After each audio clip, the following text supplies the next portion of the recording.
Tonight's meditation was about emotional healing and being connected to myself. So, what I did tonight was I spent a little time, about a half hour or so, really just looking into the camera and getting a feel for my face, the way I look, and some thoughts and emotions that I have about that. Um, Being on camera and taking pictures through this project, the Beard Project, is definitely different for me. I usually hide from the cameras and I usually don't like to look in the mirror very long.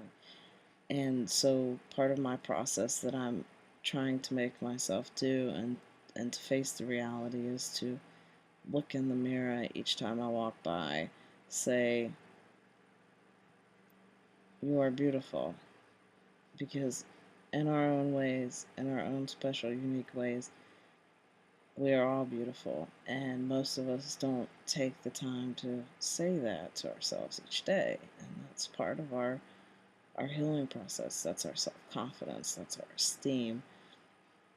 We can constantly think of a million things to put ourselves down for and think, oh, I need to do this, I need to, you know, I need to pluck my eyebrows, I need to change my hair, I need to put some makeup on, I don't look good enough for this outing, or what's wrong with my face? Oh my God, I need to, I have acne. And instead of just saying, you are beautiful just as you are, it's a really important process.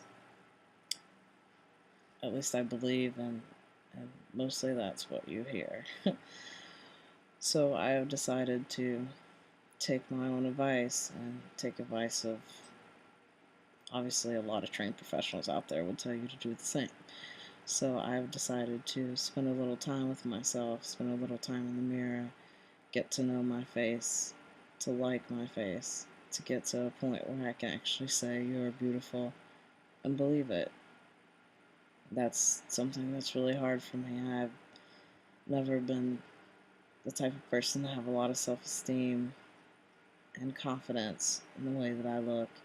And during this process, during this project, I believe that it's something that's going to keep me going for the next, actually, 2 more months at least for this project. And it needs to continue after that process because it's a very important part of who you are. Tonight I was thinking about, while I was looking at myself, I was thinking, wow, okay, so imagine for a moment that I had long hair. So, I mean, my face still looks the same as it did. It just, well, it's probably got some more wrinkles. You know, obviously I'm getting older. But I remember in high school, I used to wear my hair up in this clip. It's like a small little hair clip that would clip the hair right here. My hair is short now, so it's kind of hard. But it would clip up and poof out a little bit. So if you imagine that there's long hair with the poof hanging down, it's just in the back, guy or girl,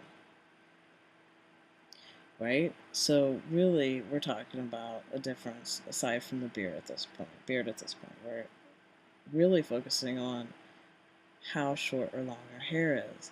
I had an interesting conversation today about,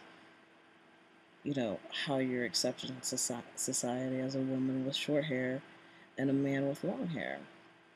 They're actually, I mean, men with long hair is more accepted, but it's still not in the social norm. So I mean, a lot of guys with long hair are classified as stoners or musician. Um, but it's really kind of funny how just your hair can put you in a certain label. So I thought that was interesting. Then I also was thinking in college, when I had longer hair, I would wear a hat and I would put my hair in a ponytail through the back. So now at this point, I was kind of looking at myself thinking, okay, still look the same. So what was the difference in the looks when I had long hair versus when I had short hair? And I had received a question about getting looks with growing my beard, and it's growing in pretty thick. It's definitely noticeable. It's not very easy to hide at this point. But I just want to say to that, I I've been getting looks for several years of people trying to figure me out. Is that a guy or is that a girl? And that's even when I took care of my facial hair.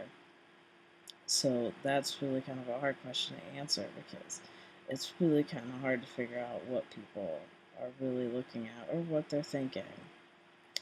Um, Also had a question about, is this something that runs in my family, the facial hair?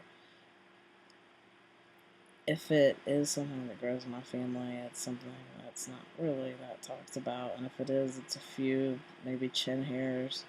I don't know of anybody in particularly who has a full beard.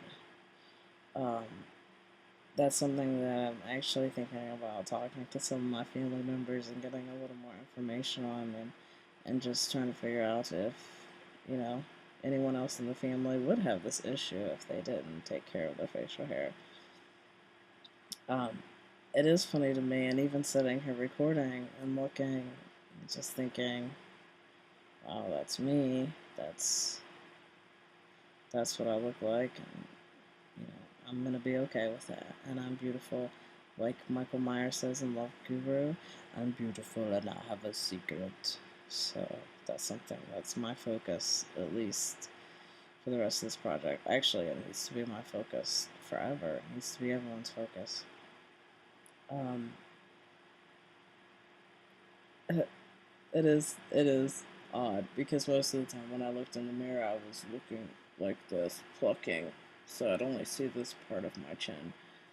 But again, I've gotten a lot of people, a lot of comments, and the support definitely has been good. And I'm I'm hoping that it continues, and there's a lot of supportive people around me, and it does make it easier to go out into the public and in this area that I'm in now. I have a lot of people on my side and a lot of protection. So I got my brothers and my sisters, and that's definitely awesome. So thank you again, and good night.